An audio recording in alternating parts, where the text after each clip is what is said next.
We are in the Broyles Athletic Complex, the Hall of Fame room, Gina, tonight. It is an historic day for the University of Arkansas and for the Southeastern Conference as well.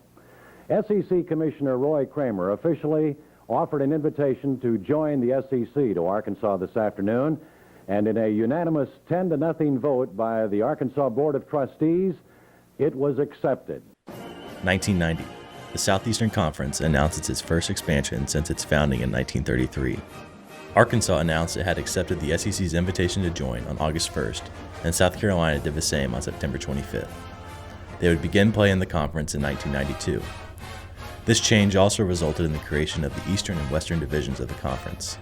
Each team would play the other 5 teams in their division annually, with the winners of each division facing off in the newly formed SEC championship game. Many of these annual matchups were already rivalries, but the switch to divisions also created several new ones. One such rivalry was between the Tennessee Volunteers and the Florida Gators. When conference expansion was announced, Tennessee and Florida had only faced off 19 times, with Tennessee dominating the rivalry with a record of 13-6. Tennessee was by far the more storied of the two programs, with 5 national championships, 10 SEC championships, and 11 10-win seasons. They won their first 10 matchups with Florida, played between 1916 and 1953. Florida had never won an SEC or national title. They had never even won 10 games in a season. The one thing they did have that Tennessee did not was a Heisman Trophy winner, but we'll get to that later. Their first meeting came in 1916, a 24-0 Tennessee victory in Tampa, Florida. The game would not be played in Gainesville until 1953. In 1928, Florida was 8-0 heading into the final game of the season, a matchup with Tennessee in Knoxville. Tennessee won the game and ruined Florida's chances to complete the first perfect season in school history. Florida's first win over the Vols came in 1954 with a 14-0 win in Neyland Stadium. They played again in 1955 and then didn't meet again until the 1969 Gator Bowl. Florida won and then hired away Tennessee's head coach Doug Dickey, who had played quarterback for the Gators in college. Dickey later returned to Tennessee to serve as athletic director from 1985 to 2002. Heading into the 1990s and coming off an SEC title in 1989, Tennessee looked like the clear frontrunners to dominate the newly formed SEC East. Johnny Majors, who finished second place in Heisman voting as a player at Tennessee, was heading into his 14th season in charge of the Vols. Florida, on the other hand, had just forced the resignation of their coach, Galen Hall, in the middle of the 1989 season. Looking to stay competitive with Tennessee, Florida would go on to replace Hall with a former Heisman finalist of their own.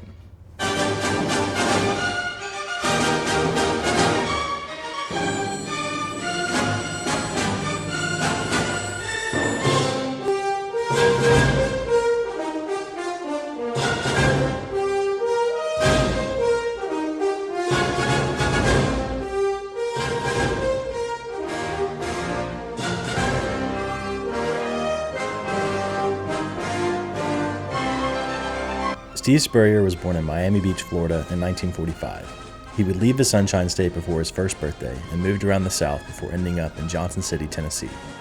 Spurrier attended Science Hill High School, 90 miles away from Neyland Stadium. He played football, basketball, and baseball, and received college offers in multiple sports. Tennessee offered him a basketball scholarship, but not football. The Vols ran a wing T offense at the time, and they did not think that Spurrier would fit their system. After being snubbed by his home state school, Spurrier would attend the University of Florida. Spurrier had a very successful college career and went on to be a 2-time All-American and won the Heisman Trophy in 1966. He never faced Tennessee as a player, but missing out on such a talented player was certainly an embarrassment for the Vols. Secret Base has a great video on Spurrier's beef with Tennessee that you should definitely check out. Spurrier returned to Florida as the quarterbacks and receivers coach under Doug Dickey in 1978. He only stayed for one season before moving on to other positions at Georgia Tech, Duke, and the Tampa Bay Bandits at the USFL. Spurrier got his first college head coaching job in 1987 at Duke. In his second season in charge, the Blue Devils upset Tennessee in Knoxville 31-26. Tennessee would go on to beat Duke the following season 28-6. Spurrier coached the Blue Devils through the 1989 season before accepting the job as the head coach of Florida in December of 1989. Spurrier's first season in charge of the Gators would also be the first year of Tennessee being an annual matchup for them. Both teams are ranked in the top 10 heading into the game in Knoxville, and it was expected to be a close one. Steve Spurrier, of course, is from Johnson City, Tennessee, and he is coming back to his home state, and here's the welcome for the Gators. The first half lived up to these expectations, and Tennessee took a narrow 7-3 lead into the locker room. Dale Carter returned the opening kick of the second half for a touchdown, and a Tennessee scoring deluge began. Florida never scored again and would limp out of Neyland Stadium with a 45-3 loss. This was the only SEC loss of the season for the Gators, and they would go on to finish first in the SEC. However, because of NCAA sanctions, Florida was not eligible to win the SEC title that year, and the title instead went to the 5-1-1 Volunteers, their 11th SEC title to Florida's 0. In 1991, both teams went into the matchup in Gainesville ranked in the top 10. The game was made even more contentious because of off-the-field drama known as Faxgate, in which Jack Sells, a fired Tennessee assistant coach, had fax diagrams of plays to Florida defensive coordinator Ron Zook. Florida initially denied that the faxes contained anything related to the game, but ultimately admitted that they did receive play diagrams. The fans in the Swamp were raucous that night, and the game drew in 85,000 fans, a record for the state of Florida. Florida jumped out to a 14-2 lead early in the second quarter before Tennessee scored a touchdown to keep it close. Midway through the quarter, Tennessee was on the 23-yard line and looking to take the lead. Kelly fumbles the snap from center, and Florida has recovered at the 24. Quarterback Andy Kelly fumbled the snap, and the Gators recovered. It was Kelly's second lost fumble of the night. Tennessee stayed within striking distance for most of the game, but mistakes, turnovers, and a blocked punt prevented them from ever retaking the lead, and Florida pulled away in the fourth. Andy Kelly finished the game with 3 interceptions and 2 lost fumbles, a dreadful performance. Florida went on to finish the season undefeated in SEC play and win the SEC championship, their first in school history. 1992 was the beginning of a new era in the SEC. Arkansas and South Carolina officially joined. The East and West divisions went into effect, and the first ever conference championship game would be played at the end of the season. It was also the beginning of a new era in Knoxville, although no one knew it yet. Good evening. UT coach Johnny Majors is in critical but stable condition tonight at UT Medical Center. Coach Majors underwent 3.5 hours of open heart surgery this morning. But the season for Tennessee pushes on. There's a full-scale scrimmage tonight, the second major scrimmage of the preseason. Coach Philip Fulmer now, the assistant head coach and offensive coordinator, will take over the reins. Fulmer led Tennessee to a road victory over Georgia and brought a 2-0 record into their home matchup with the 4th-ranked Gators. The game started out low-scoring and close. The rain began to pour in the second half, and both offenses started quiet, before Heath Schuler threw a 67-yard touchdown pass to Moss Phillips.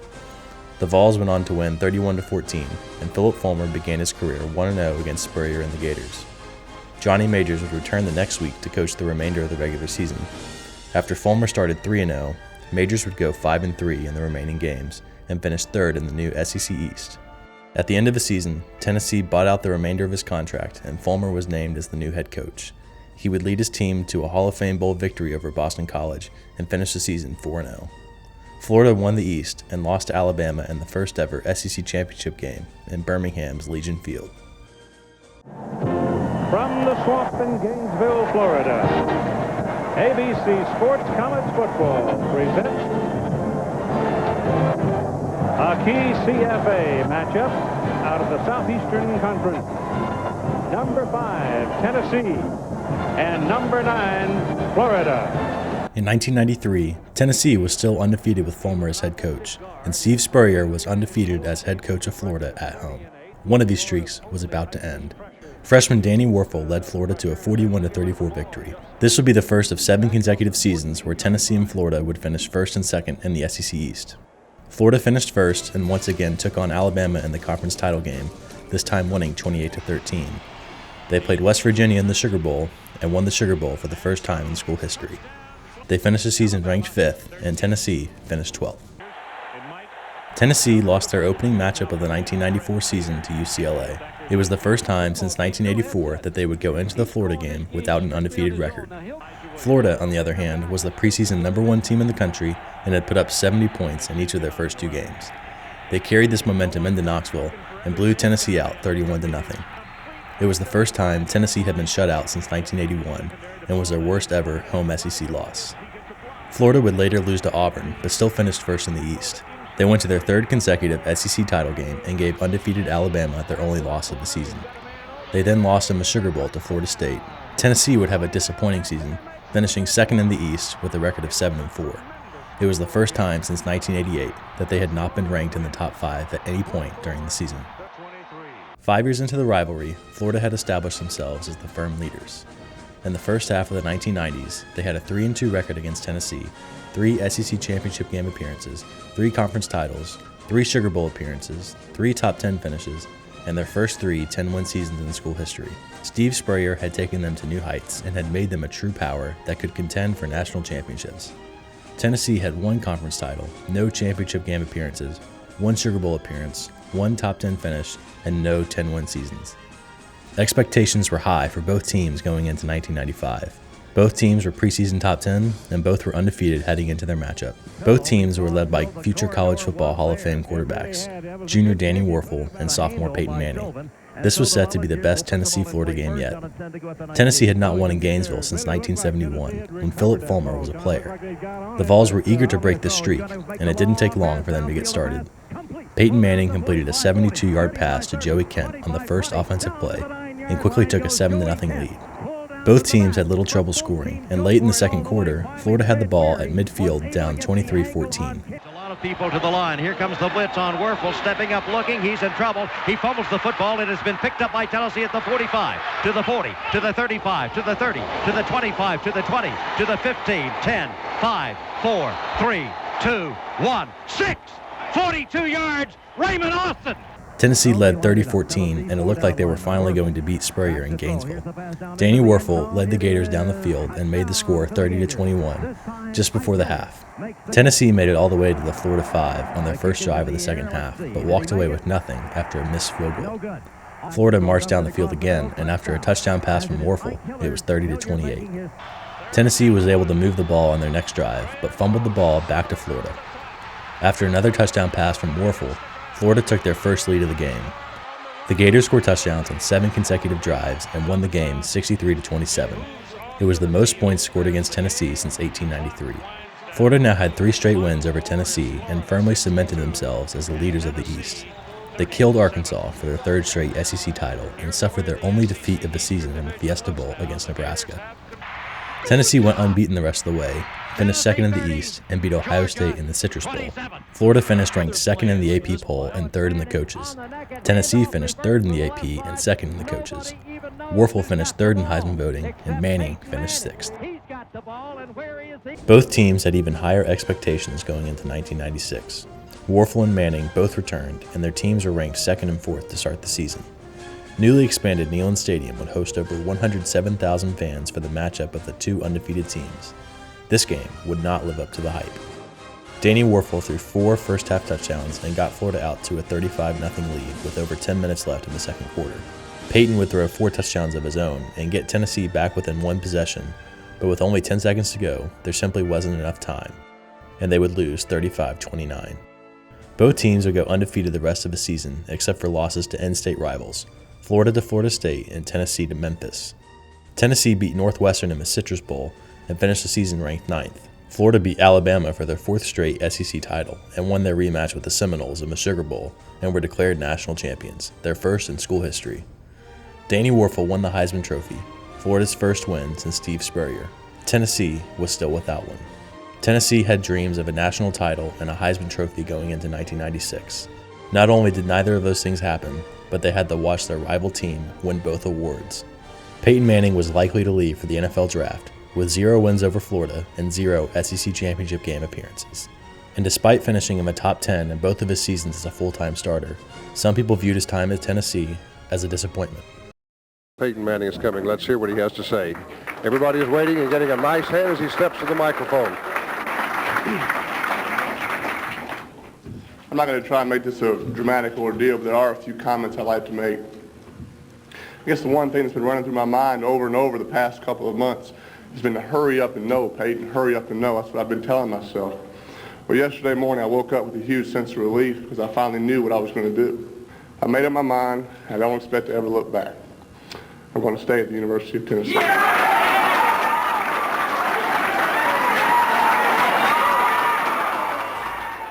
Peyton's decision to return for his senior season gave Tennessee their best chance yet at winning a Heisman. It also gave them a chance to beat Florida for the first time in 5 years. Wuerffel was gone, and Tennessee still had their star quarterback. Manning was on the cover of Sports Illustrated the week of the Florida game, and the weight of the world was on his shoulders. That weight would prove to be too heavy. Florida would once again jump out to a huge lead, and despite 2 second-half touchdown passes from Manning, Tennessee lost 33-20. The best player in the history of Tennessee football had just gone 0-4 against Florida. The Gators' win streak over Tennessee was now at 5. However, due to losses to LSU and Georgia, it would be Tennessee who would represent the East in Atlanta that year. The Vols beat Auburn for their first ever SEC championship game win and their first conference title in 7 years. They lost to Nebraska in the Orange Bowl, and Florida beat Penn State in the Citrus Bowl, which put them ahead of Tennessee in the final rankings. Peyton lost the Heisman to Charles Woodson, in large part due to the narrative of him having never beaten Florida. To this day, Tennessee has still never won the Heisman Trophy. Florida was feeling much better than Tennessee going into the 1998 season. Peyton was gone, and Tennessee was in a time of transition, with T. Martin taking over at quarterback. The Vols narrowly escaped with a win against Donovan McNabb-led Syracuse before hosting the second-ranked Gators. Tennessee was desperate to end their losing streak against Florida, and over 107,000 would once again fill Neyland for the game. Philip Fulmer had not beaten Florida since taking over as full-time head coach, and people were starting to question whether he could ever get it done. Florida got down to the 2 on their first drive of the game, but after a big stop from Al Wilson, they had to settle for a field goal. A 57-yard touchdown run gave Tennessee their first lead over Florida in 3 years. In the second half, a touchdown pass to Peerless Price would break a tie. A 70-yard pass to Travis McGriff would knot the score once again. The defenses would shine in the fourth quarter, and neither team was able to break the tie. Overtime rules had just been put into place before the 1996 season, and for the first time in either school's history, the game would be decided in extra time. Tennessee got the ball first, and after gaining just 1 yard, had to settle for a field goal. Florida got the ball down 3, with a chance to score a touchdown and win the game. After giving up a first down, Tennessee's defense would hold strong and force Florida to go for the tie instead of the win. So the score, Tennessee 20, Florida 17, and the Gators with the field goal made will tie the game. Snap, the kick is in the air, and the kick this time is no, sir-ree. No, sir-ree. Final score, Tennessee 20, Florida 17. Pandemonium reigns. It took 5 Florida turnovers and overtime, but Tennessee had finally ended their losing streak to the Gators. Fans stormed the field and the goalposts came down. The field is full of fans. The fans are holding the goalposts, including the one at the south end where the Florida kicker Cooper missed what would have been a tying field goal in overtime. Tennessee would finish the season undefeated. They beat Mississippi State for their second consecutive conference title and beat Florida State in the Fiesta Bowl for their first national title in 31 years. Florida finished 10-2 with an Orange Bowl victory over Syracuse. Both teams were ranked in the top 5 going into 1999, and their matchup would once again decide the SEC East. A Doug Johnson touchdown pass gave the Gators a 23-7 lead with 12 minutes left in the third quarter. After 2 Jamal Lewis touchdowns and a Deion Grant interception, the Vols had the ball in Florida territory, down 2 points with under 4 minutes to go. All they needed was a field goal to win the game. Jamal Lewis, the standing tailback. Tennessee's got to get it to the 39. Martin calling out the plays. The ball on the right hash mark. Checks at the line of scrimmage. Pitch back. Jamal Lewis running left. Lewis is stopped short. Florida took over with 2 minutes remaining and were able to run out the clock for the victory. The Gators returned to the SEC championship game where they lost to Alabama, ending the East's 6-year reign over the conference. They lost the Citrus Bowl to Michigan State and finished ranked outside the top 10 for the first time since 1990. Tennessee lost the Fiesta Bowl to Nebraska and finished the season ranked ahead of Florida at 9th. Expectations for both teams were lower going into 2000. They were once again undefeated when they faced off. The game was neck and neck the whole way. The Vols had to settle for field goal 5 times, which allowed Florida to stay in the game. The Gators had the ball, second and goal at the 3, down by 3 with 20 seconds left. Palmer moves under center. Bo Carroll is the running back. Comes the blitz, quick flip, caught. Did he hold it long enough? The official says yes. Oh boy, is that going to be controversial. This is one of the worst blown calls in the history of the SEC, but because instant replay had not been put into place yet, the call was allowed to stand. Florida won the game, and Florida won the East. They took down Auburn in the championship game for their 6th conference title in 10 years, before losing to Miami in the Sugar Bowl. Tennessee finished 4th in the East, ending the 7-year run of top 2 finishes for the two teams. In an ending that will be talked about for years. Florida was the preseason #1 team for 2001. Their game with Tennessee was scheduled to be played at its normal date, the 3rd Saturday in September, but the attacks of September 11th resulted in the game being moved to December 1st, the last game of the regular season. Both teams were 9-1, and the winner was going to the SEC Championship. Tennessee was still looking for their first win in the Swamp since 1971, and after jumping out to a 14-0 lead in the first quarter, it looked like this might be their year. Florida, led by future Bears quarterback Rex Grossman, fought back and took a 23-21 lead into the fourth quarter. A 34-yard run from Travis Stevens set up a Tennessee touchdown that would give them the lead 27-23. Florida settled for field goal, giving Tennessee the ball back up 1. The Vols scored and took a 34-26 lead. After punts from both teams, Florida got the ball with 5 minutes to go. Grossman led the Gators down the field and scored a touchdown with 1:10 left on the clock. A 2-point conversion would tie the game. This for the tie. Snap is back. Pressure, fires it, incomplete! Tennessee held on to win and would go to Atlanta to play for a conference championship the next week. Steve Spurrier has probably caused more pain for Vols fans than anyone over the past 40 years, but there is one person who might be able to give him a run for his money. Then LSU coach Nicholas Lou Saban Jr. Tennessee had a clear path to the national championship game. All they had to do was beat heavily underdogged 3-loss LSU. Tennessee led 17-7 late in the first half, and after an injury, LSU was forced to switch their backup quarterback, Matty Mock. Mock would rush for 2 touchdowns in the second half, while Tennessee would be held to just 3 second-half points.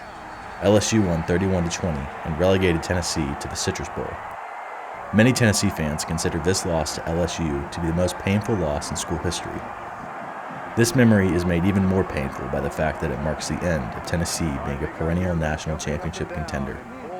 Despite their recent success, the Vols have never again reached the level that they were at as a program in the 90s through 2001.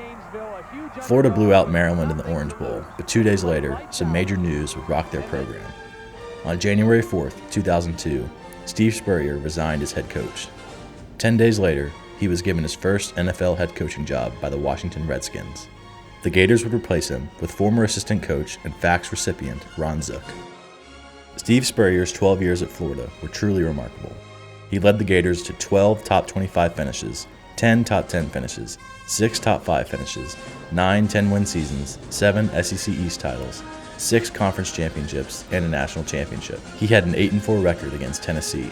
He only lost 5 home games while in charge. He completely transformed the Florida football program and is still considered one of the greatest coaches in the history of college football. His departure would also mark the end of an era in the Tennessee-Florida rivalry. Though the rivalry would maintain its relevance, it has never again reached the heights of the Spurrier era.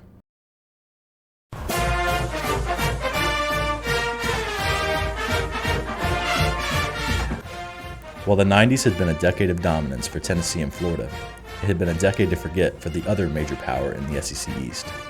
Georgia had gone a combined 1-17 against Tennessee and Florida, and had not yet been to a conference title game. They hired Mark Richt before the 2001 season, and in his first season in charge, the Bulldogs beat 6th-ranked Tennessee. It was their first win in Knoxville since 1980. In 2002, Richt led Georgia to an 11-1 record, and, despite losing to Florida, would take the Bulldogs to their first ever SEC title game. Despite being without Spurrier, Florida blew out 4th-ranked Tennessee 30-13. It was a massive missed opportunity for the Vols to take back control of the rivalry. Both teams finished 8-5 and had to sit out conference championship week. Georgia won the conference title game and the Sugar Bowl and finished the season ranked 3rd. The Bulldogs had arrived. Florida was unranked to start 2003 for the first time since Spurrier's first season. They once again suffered an early season loss to Miami, though this time they were unable to recover against the Vols. Senior Casey Clausen led Tennessee to a 24-10 victory in the Swamp. Florida, Georgia, and Tennessee ended the season in a 3-way tie atop the East, but it was Georgia who would represent them in Atlanta, where they lost to Nick Saban and LSU. In 2004, Tennessee had the opportunity to win back-to-back games against Florida for the first time since 1971. Over 109,000 fans packed Neyland for a record attendance that still stands today. Florida led 28-21 in the fourth before an Eric Ainge touchdown pass to Jason Swain with 3:40 left on the clock. Touchdown, Tennessee! His third touchdown of the night. Wilhoit on to try the extra point. He missed it. And he missed it to the right. James Wilhoit has missed the extra point. Florida got the ball up 1 with 3:25 remaining. Tennessee's defense held, and the Gators had to punt the ball away with 55 seconds remaining. Tennessee quickly moved the ball and set up a 50-yard James Wilhoit field goal with 13 seconds remaining. James Wilhoit to win it for the Volunteers. Waiting for the snap. Henderson to hold. There it is. Kick on the way. The kick is long and high and spinning. Good! Wilhoit! Wilhoit hits from 50 yards out, and Tennessee leads 30-28. He has redeemed himself in a large way. The Vols had finally beaten the Gators in consecutive years, and after beating Georgia later in the season, they returned to the SEC title game for the first time in 3 years, where they lost to Auburn. Florida finished the season 7-5 and fired Ron Zook. They replaced Zook with Urban Meyer, who had gone 22-2 as the head coach of Utah.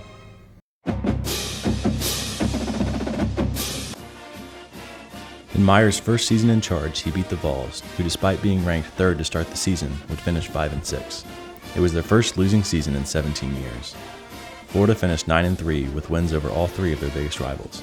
It was a good start to the Urban Meyer era. Both teams were ranked in the top 15 for their matchup in 2006. Tennessee trailed by 1 with the ball at the Florida 39 with just over 3 minutes remaining. A 14-yard intentional grounding penalty pushed the Vols back into their own territory and ended up with a 4th and 13 to keep the game alive.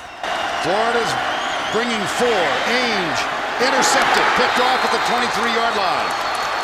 It's Reggie Nelson, number 1. Florida only lost once all season and went on to beat Ohio State in the BCS title game for their 2nd national title in school history. Just 2 years into the job, Urban Meyer had already taken the Gators to the mountaintop, and their future looked incredibly promising. The Gators entered 2007 ranked 6th, led by sophomore quarterback Tim Tebow. They blew Tennessee out 59-20. However, due to 3 late-season losses, it was Tennessee who would go on to win the East and play in Atlanta, where they lost to eventual national champion LSU. Tim Tebow won the 3rd Heisman in Florida history and was the first sophomore to ever win the award. 2008 was the first time since 1984 that one of these teams would be unranked for their matchup. The Gators sat at 4th in the AP poll and were looking for their 2nd championship in 3 years. They left Knoxville with a 30-6 victory and knotted the all-time series record at 19. They went on to win the SEC and BCS title games. Urban Meyer looked like he might overtake Steve Spurrier as the greatest coach in school history. Tennessee finished 5-7, including a home loss to Wyoming, and Philip Fulmer was fired after 16 seasons in charge. His final record against Florida was a terrible 5-12. The Vols replaced Fulmer with 33-year-old former Oakland Raiders head coach Lane Kiffin, who was the youngest active FBS coach at the time. Kiffin immediately made a big splash by signing the number 1 overall recruit in the country, running back Bryce Brown. Kiffin also accused Urban Meyer and Florida of recruiting violations. He had to publicly apologize for the comments the next day.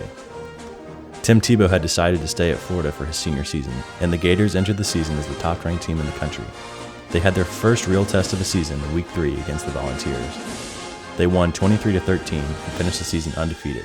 They lost the SEC title game to second-ranked Alabama and missed out on the opportunity to play in their 3rd national championship game in 4 years. Tebow finished his career with 2 national titles and 2 SEC titles, and is considered by many to be the greatest college football player of all time. He went 4-0 against Tennessee, a stark contrast to Peyton Manning. Kiffin abandoned Tennessee for USC at the end of the season and left the program reeling. Bryce Brown transferred away and Eric Berry left for the NFL. Tennessee replaced Kiffin with Derek Dooley, whose time in Knoxville would be a disaster. Dooley had the lowest overall winning percentage by a Tennessee coach since 1910 and never had a winning record. It looked like both teams would be under new coaches in 2010 after Urban Meyer announced he would be taking a leave of absence for health reasons after the 2009 season. He ended up returning to his position in March and would take the Gators into the new decade. Florida beat Tennessee and extended their win streak over the Vols to 6. The season would be a disappointment for the Gators, however, and Urban Meyer would end up resigning, for real this time, in December. Meyer finished with a 6-0 record against Tennessee and proved the run the Gators had under Spurrier could be replicated. His 6 wins over the Vols were absolutely crushing, and they prevented Tennessee from reestablishing themselves as a national power. Florida replaced Meyer with Will Muschamp, who had been the coach-in-waiting at Texas and had been linked to the Tennessee job after Kiffin left. Florida beat Tennessee once again in 2011 and extended the streak to 7. Tennessee finished last place in the SEC East for the first time ever. The mood was higher on Rocky Top heading into 2012. Tennessee was ranked heading into the Florida game for the first time since 2007, and College Game Day was at the Rivalry for the first time since 2002. Tennessee led 20-13 in the third quarter, but gave up 24 unanswered points and allowed Florida Street to grow to 8. The Vols would finish with a losing record once again, and Derek Dooley was fired. After the Dooley years, it was clear that Tennessee's status as a program had fallen dramatically, and they were now clearly behind the Gators when it came to national prestige. 2013 was a down year for both teams. New Tennessee coach Butch Jones was busy laying bricks, and Will Muschamp led the Gators to their first losing season since 1979. Despite it being a down year, the Gators knocked off the Vols and extended their win streak to 9. They had outscored the Vols by 138 points over that span. Both teams were coming off losses going into their later-than-usual matchup in 2014. Florida was trying to push their win streak over the Vols to double digits, but it was Tennessee who led 9-0 late in the third quarter. Florida took the lead 10-9. Tennessee had the ball in Florida territory, needing just a field goal with under 1 minute left. Worley now comes down, dangerous, intercepted at the 22. The Gators had won 10 straight games over the Vols, doubling their streak from the 90s. In spite of this, they had another disappointing season, and Muschamp was fired at the end of the year. It was the Vols, not the Gators, who were ranked going into 2015, and Butch Jones was eager to beat new Florida coach Jim McElwain and end the streak. Tennessee once again led in the third quarter, but after another quarterback fumble, Florida was able to get back into the game. The Gators had their backs against the wall on 4th and 14 in their own territory with under 2 minutes remaining. If Tennessee could make the stop, they would win the game. 1:39 to go. Here's Greer. Lot of time. Got it! Antonio Callaway down the sidelines. Touchdown, Florida! For the 11th straight year, Tennessee had lost to Florida, and for the second year in a row, it was by only 1 point. The hype surrounding the game going into 2016 was the highest it had been since the Fulmer era. While it was not a top 10 matchup like so many of the games in the 90s, both teams were ranked in the top 20, and College Game Day was on campus. Tennessee was desperate to end their 11-game slide against the Gators, but they fell behind 21-3 in the first half, and things were not looking good. Florida had 9 offensive plays in the third quarter for a total of -1 yards and 3 punts. Tennessee was able to add 2 touchdowns in the quarter and make it just a 1-possession game going into the fourth. Dobbs hit as he lets it go, man open, caught. He's down the sidelines. It's Jawan Jennings. Touchdown, Tennessee. Tennessee scored touchdowns on 4 consecutive drives and took a 38-21 lead. They went on to win the game 38-28 and end their 11-game losing streak. For the first time in 4,390 days, Tennessee had beaten Florida.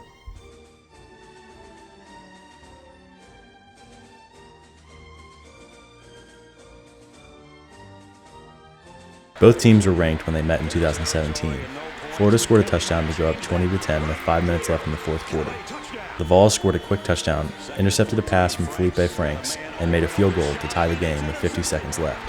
The Gators got the ball back and had the ball on their own 37 with 9 seconds remaining.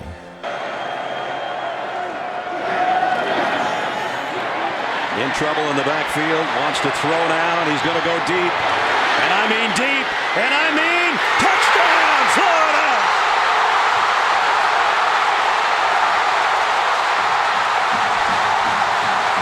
Tyree Cleveland in a miracle finish. A Hail Mary that's full of grace for the Gators. This was yet another incredibly painful moment in the rivalry for Tennessee. This also completely took the wind out of the team's sails, and they would finish the season 0-8 in the SEC for the first time ever. Florida also had a terrible season, and both teams fired their coaches at the end of the year. The Gators blew out Tennessee each of the next 4 seasons, but would end up firing their coach Dan Mullen anyway. He was replaced by Tennessee native Billy Napier. Tennessee fired Jeremy Pruitt and replaced him with Central Florida coach Josh Heupel. This is probably the stretch of this rivalry that was the worst for Tennessee. There have been a lot of painful moments for Vols fans over the 35-year history of this game, but Tennessee's failure to beat Florida during a 10-year period in which 3 Gator coaches were fired is especially damning. College Game Day was back on campus for the 2022 matchup in Knoxville. Florida had built another 5-game win streak over the Vols, and Tennessee was desperate to prevent the streak from getting out of hand once again. The undefeated Vols took care of business and had a 17-point lead with 8 minutes remaining in the game. Florida scored 2 quick touchdowns to make it a one-score game with 17 seconds remaining. Tennessee was still in control of the game, but all of the bad memories from the past 30 years came flooding back to Vols fans. The Gators were just an onside kick recovery away from having a chance to stun the Vols yet again. Onside kick. Last chance for Florida right here. A high hop. Oh, and Florida's got it on the bounce. It's down to this.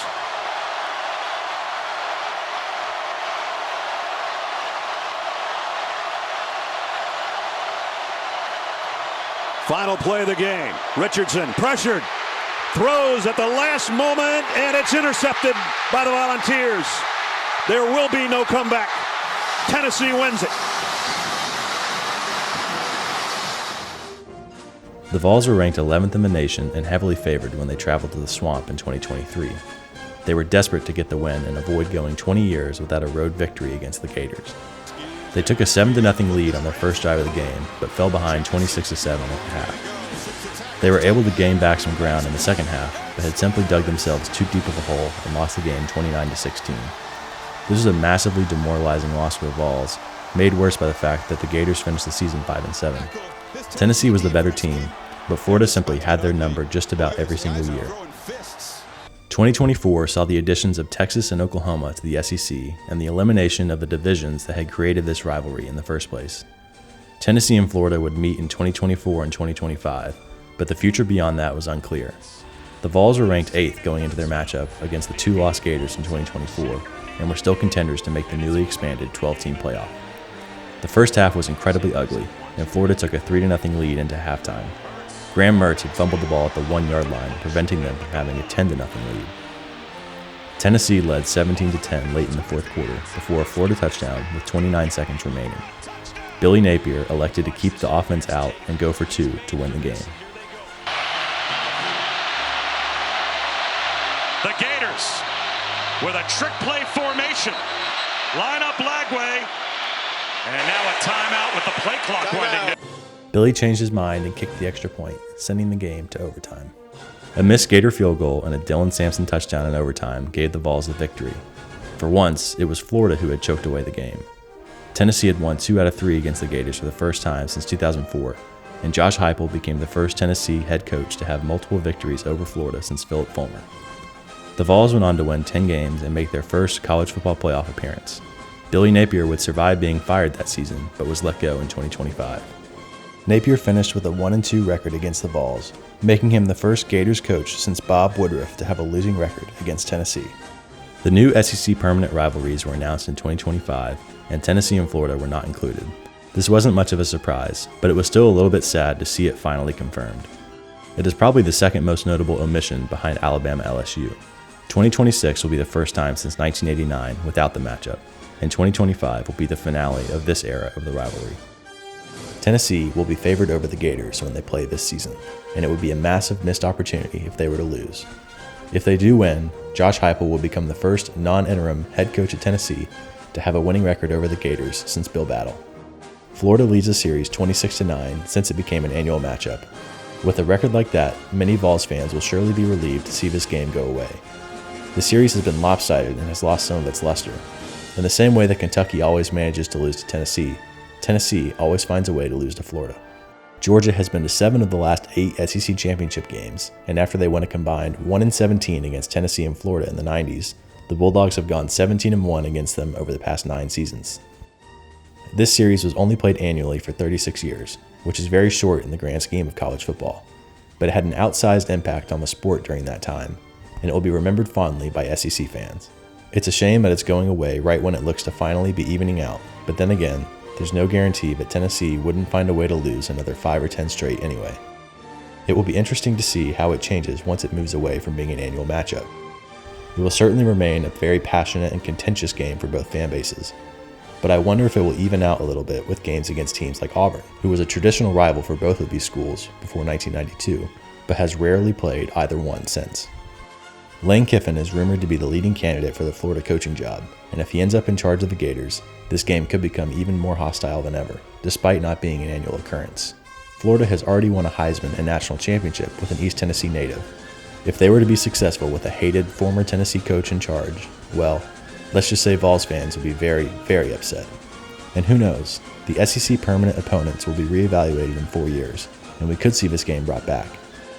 But until then, this game will be remembered as one of the great secondary rivalries in college football history.